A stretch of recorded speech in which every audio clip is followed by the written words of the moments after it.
Troisième cours de mécanique statique, l'assemblage de liaisons et la détermination des liaisons équivalentes. Alors prenons l'exemple de liaisons simples qu'on va mettre en série.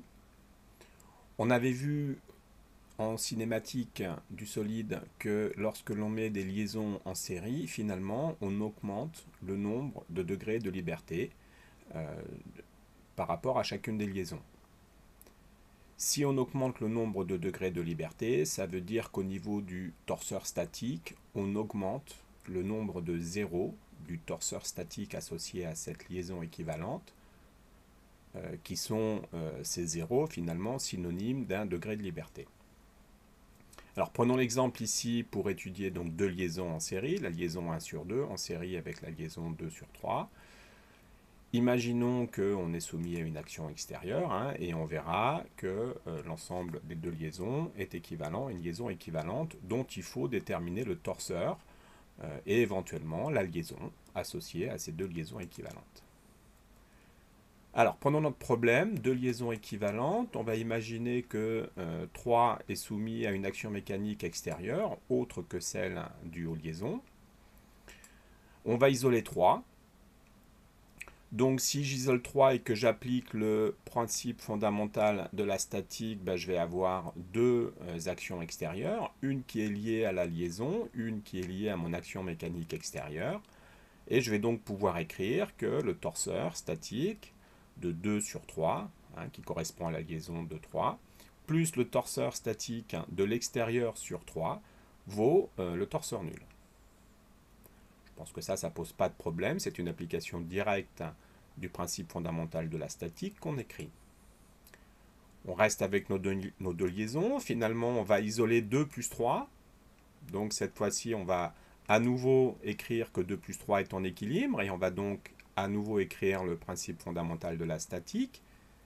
Alors il va être un petit peu différent, puisqu'on a au niveau des intersections avec l'isolement, on a le torseur statique de 1 sur 2, de la liaison 1 sur 2, et à nouveau le torseur extérieur qui agit sur 3. La somme de ces deux torseurs vaut le torseur nul. Raisonnons avec notre liaison équivalente, et à ce moment-là, on va isoler 3, comme tout à l'heure, et on va avoir une écriture assez similaire à ce qu'on avait écrit sur le premier jeu. Donc le torseur de 1 sur 3 de la liaison équivalente, cette fois-ci, et le torseur extérieur sur 3 est égal, plus le torseur extérieur sur 3 de l'action extérieure sur 3, égale le torseur nul. Alors on reprend ces trois équations torsorielles qu'on a trouvées. Et par substitution, on voit très bien qu'ici, on peut dire qu'à chaque fois, ces termes-là sont égaux. Donc finalement, le torseur 2 sur 3, 1 sur 2 et 1 sur 3 pour la liaison équivalente, ils sont tous égaux. Et c'est bien finalement, si on se rappelle un petit peu de l'égalité des torseurs, que l'on avait avec des liaisons en parallèle lorsqu'on faisait de la cinématique. Ici, on égale les torseurs des différentes liaisons lorsque les liaisons sont en série. Et lorsqu'on égale des torseurs, finalement, on implique, et c'est assez logique, des mouvements équivalents. Et pour les torseurs cinématiques, évidemment, alors que là, on implique des zéros, c'est-à-dire qu'on implique des degrés supplémentaires de mobilité. Lorsque sur un torseur statique, j'impose un 0, finalement, j'ouvre un degré de liberté sur soit la direction de translation, soit l'axe de rotation qui correspond à la résultante ou au moment du torseur. En généralisant cette relation, on va pouvoir dire que le torseur statique d'une liaison équivalente à n liaisons en série s'exprime de manière assez simple, comme l'égalité de chacun des torseurs de chacune des liaisons qui sont égaux à la liaison équivalente, au torseur statique de la liaison équivalente. Mettons en parallèle deux liaisons et on va faire exactement la même étude. Donc cette fois-ci, on se rappelle que mettre en parallèle des liaisons, ça revient à réduire le nombre de degrés de liberté aux composantes, et donc finalement à retirer des zéros de notre liaison et faire apparaître des valeurs non nulles dans notre torseur statique. On suppose que le solide 2 est soumis à une action mécanique extérieure autre que celle du liaison. On fait exactement la même étude que celle qui a été faite tout à l'heure. Seul le schéma d'architecture ici change un petit peu. On isole le solide 2. Et cette fois-ci, on a 3 torseurs.